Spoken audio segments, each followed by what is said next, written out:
Happy Sunday, everybody. It's Robin with Creativity RV. And if you're a boondocker like me, or you just want to conserve your water, I have some tips for you on how I do my dishes so that it uses a very small amount of water and I have more water to stay out in the beautiful natural areas I like to go to without running out.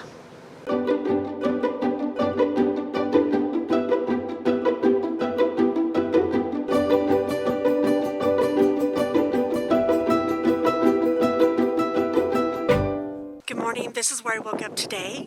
I'm going to tell you about this location, which I love, in a coming video. But for today, I just wanted to come outside and get a look at this before I went inside and tackled a bunch of dishes that I have in there that I left sit overnight. And I also had a small kitchen fire. So today, I'm going to walk you through how I do my dishes and conserve water while I'm boondocking. And now I'm going to run inside because I don't have a hat or gloves, and it's like 30 degrees out here.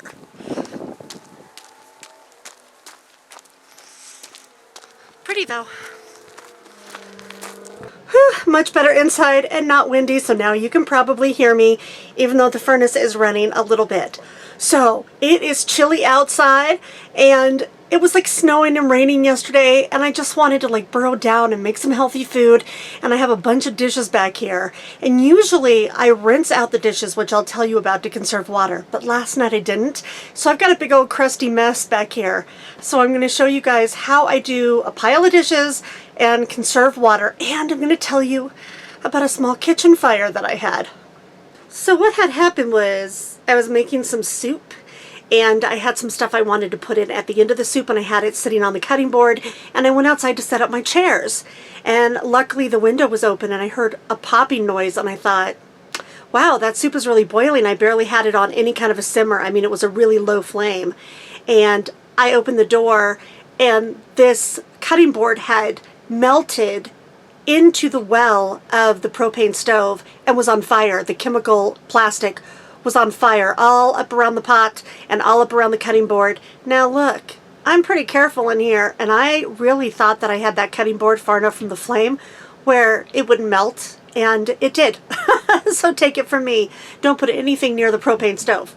Don't get on me, things happen, this happened here, and I walked in the door and there were flames shooting up, and so I realized that there was just flames on the stove side of the cutting board, so I grabbed it from the other side that was not on fire, put the cutting board outside, put the fire out, came back inside, had to blow out the flames that were around the burner a few times because it was burning plastic, and I was able to mop some of it up with socks. By the way, I use socks for everything because they're super handy since I live in a small space and they're easy to clean. So I grabbed some socks and got up what I could of the plastic, but there's still a bunch in there. So after I do the dishes, I'm going to try and clean out that waxy chemical mess and see if I can get that done.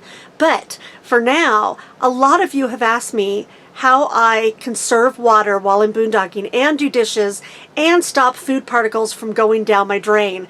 I've got a whole bunch of dried grit on these plates, and normally if I were in a house, I would fill up a big old warm sudsy bath of water and let the dishes soak for a while, but I do not have that luxury here because I am dry camping or boondocking or primitive camping, whatever you want to call it. I do have a whole section about that in my book if you need to know the definitions for those things, but basically I don't have water handy and I don't have power, so I need to conserve my water so it lasts me 2 weeks, and I'm going to show you how I do that right now. So the first thing is I actually have like a dish kit here that I'm going to show you guys. And I'm going to tell you what I have in here. I can clean pretty much anything in this house with this. This white bottle is pure vinegar. And this blue one is pure rubbing alcohol, which, by the way, if you have a stain, rubbing alcohol can take anything like off of a wall, off of, you know, like if you have that fake pleather in your RV and you get some Sharpie on it like I do all the time, this will take it off. This green one is actually water and vinegar mixed. So normally I use the vinegar water after every meal because what I do is I take one of my expandable paper towels that I told you guys about before, and I would spray the vinegar water into a plate like this before this stuff got all dried on and gross. spray it with vinegar water, wipe it out with a paper towel, and then wait to do my stack of dishes like once or twice a day. That I find really conserves water. But last night I did not do that, and this stuff is all dried on, so if I had done this, it would have been a lot easier today. And of course I have dishwashing liquid and a brush and a strainer, which is key for how I do it. So I'm going to try and hold the camera and show you guys how I am going to clean all of this. And I mean, you know, it's pretty bad, you guys. I made falafels last night and soup. And then this is a little dish for the cat, which gets all caked on and dried. And the dish that I ate my stuff in. And all of the cutlery. And I would say I'm probably going to use about half a gallon of water to do it all. I put my dish dryer just onto a big towel on the counter, and you can see that it actually drains out right here, which is great. And I have a plastic bag just from the store, just to put some food particles in. And right now what I'm going to do is I'm going to think about what bigger containers I have that I can start some sudsy water in. Because what I do is I start a little pool of sudsy water in the biggest container, and then I use that to clean the smaller containers, and then I rinse them all at the same time. So I think I'll probably use this one, but I have to get this stuff out of it first. So I'm just going to scrape all this leftover stuff into this bag, along with all the other stuff that you see around here. So I dump the big chunks out, but you know, sometimes you just have to get a utensil and just try and get as much of the crud off as you can. I have some nice water going here. And what I do is I like to do the biggest, cleanest things first. I'm sure you guys would love to watch me scrub this dish, but I'm going to go ahead and turn the camera off and do this one, and then I'm going to come back and tell you what I do with all the dirty water that helps me get this and this. So this pot is clean now, but I don't waste even that little bit of water right there. What I do is I pour it back into the container that I have my sudsy water in, and then I give this a rinse, and I let that rinse water also fill up this water. When I rinse, I do just use a little bit of water, and I keep in mind that I'm going to reuse that rinse water because I am catching it down in my yellow container. At least I'm doing my best while also filming.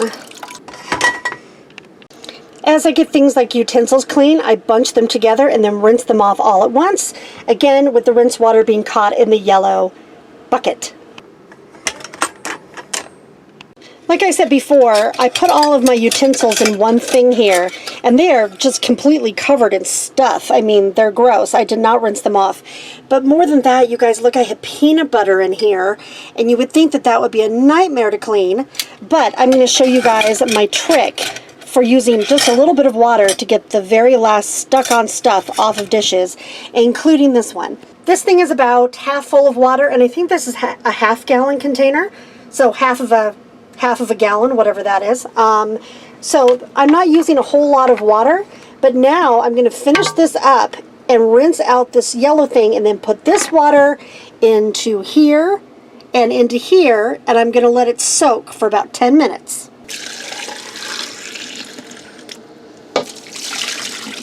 That's all the water I put down the drain from that whole thing so far.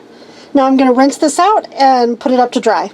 The best part about letting the dishes soak for 10 minutes is that you get to have a great view, and your little buddy can make some bread.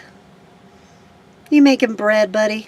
He gets too excited about the birds, and then he wants to cuddle, and then he gets excited about the birds, and then he wants to make bread. You're so silly. Sure does make it hard to get back up and finish those dishes, right? Here are the two things that have been soaking, and yes, I do have some particles in here. I'm going to show you how I deal with all that.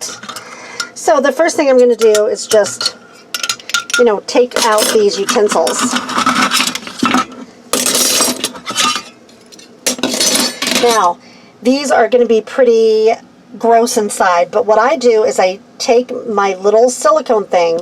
You can use anything as a scraper. I mean, I could use a regular spoon or something, but I like this because look at that schmutz that's just coming off on there. Remember, this one had peanut butter in it. I didn't heat the water to get rid of the peanut butter. All I did was let it soak, And right now, I'm just going to get all of the little particles off the edges, and then I'm going to show you what I do with it. Now remember, I have this little tiny strainer that I got for like $1 at the dollar store. This is the paper towel. These start out looking like this, and then when you put water on them, they look like this. And this is the one that I cleaned part of the stove with, and I'm just going to go ahead and reuse it. So what I do is I just basically put the paper towel inside of the strainer, and I strain out the liquid. Just so I could hold the camera, I've already emptied out the peanut butter one, which still needs to be washed, but you can see all the peanut butter crud is off the edges. If you let stuff like this sit, a lot of particles don't come out in the top. They settle into the bottom. So then when I get to about this part, and I've got a lot of particles in there, that's when I go ahead and put it into the strainer. I know some people just toss this outside, and you know, sometimes if it's not too bad, I will too, but I really try and follow leave no trace principles. So I try and catch most of my particles like this, and I don't throw it outside. Now that all the food particles are gone, I've just got these little bit of dishes left, so I do the same thing. I just put a little sudsy water into the biggest container, not very much, and I use this water to clean all of these things, rinse them with a very light little stream of water, and then I'm going to go ahead and put them over here to dry. Another quick trick that I figured out I wanted to share with you guys is this stuff is all clean now. I just washed it. And so I put all the sudsy clean dishes in one thing and rinse them all together in here so they use the same rinse water.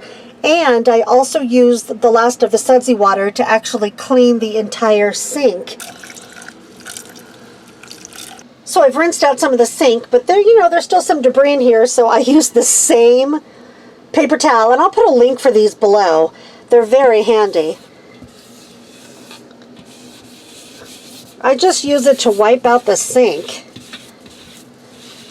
because there are still some little food particles. And yes, food particles can go down into your gray tank, but as we all know, gray tanks can start to smell, and I feel like that's because a lot of the little debris gets stuck down in the corners down there, and you know, they start to rot in there, and you can't get everything out of the corners. It's not like you have a scrub brush, right, where you can clean out your gray tank. So I just try and put as little food particles down there as possible. And then finally, I have another paper towel, and I'm just going to take my trap, go like that, give it a little wipe and clean it out, and none of that stuff is going to go down into my gray tank. If you're a boondocker and you're trying to conserve water like me, this works pretty well. I've cleaned all of this stuff that had caked on dried peanut butter and soup and all kinds of like falafel mix stuck in here. All of this was cleaned with about 3/4 of a gallon of water, I think. If you like this video, please do give it a thumbs up, share it with your friends. If you haven't subscribed already, please consider doing so, and don't forget to ring the little bell, and that will give you notifications when new videos come out. I hope you are all having a great weekend. Everybody have happy travels out there, and be free.